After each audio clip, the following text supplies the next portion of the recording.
How to prune olive trees. Olive trees and the fruit have been used for centuries by inhabitants of the Mediterranean. Mentioned in the holy writings of Jews, Christians, and Muslims, the olive, its oil, and by extension the trees are portrayed as most valuable. Even today, olive oil is one of the healthiest oils, and the cultivation of olives is a staple for many Mediterranean orchard growers. Learning how to prune olive trees is not hard, but doing it correctly may determine the success or failure of the next crop of olives. Things you will need: pole pruner. Hand shears cuts branches up to 1 inch in width. Pruning saw for limbs more than 1 inch. Tree paint.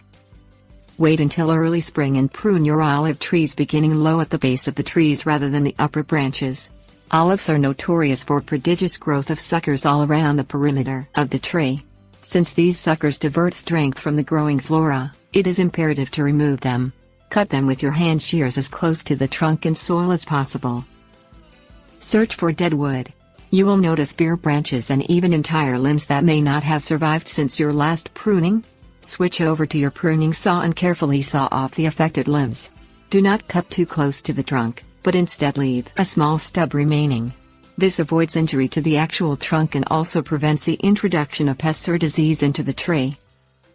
Cut off any branches that are growing downward instead of parallel or perpendicular. A slight downward growth of a horizontal branch may be watched for another growing season. But, if you notice that the downward growth is pronounced, the limb should be removed. Stand next to the trunk and look up. Sunlight should be visible in between the olive tree limbs and branches.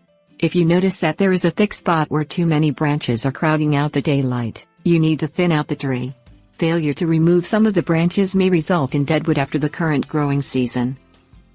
Step back and review your work. You should now have a healthy olive tree devoid of suckers, dead wood and overgrowth. Decide if you want to encourage tree growth that will fill in the tree some more. Accomplish this by pruning a number of perpendicular branches. You do not need to cut them back very far, but the mere act of pruning will stimulate the growth of more branches and therefore fill in any holes. Paint over the biggest cuts with tree paint to prevent pests or disease to affect the tree limbs. Remain vigilant and continue to remove the suckers throughout the summer and also fall. It is unlikely that you need to repeat the pruning in the fall, but if you run across any dead or diseased branches after harvesting the olives, go ahead and do a minor second pruning. Tips: warnings. It is a good rule of thumb to begin spring by removing about 25% of last year's growth.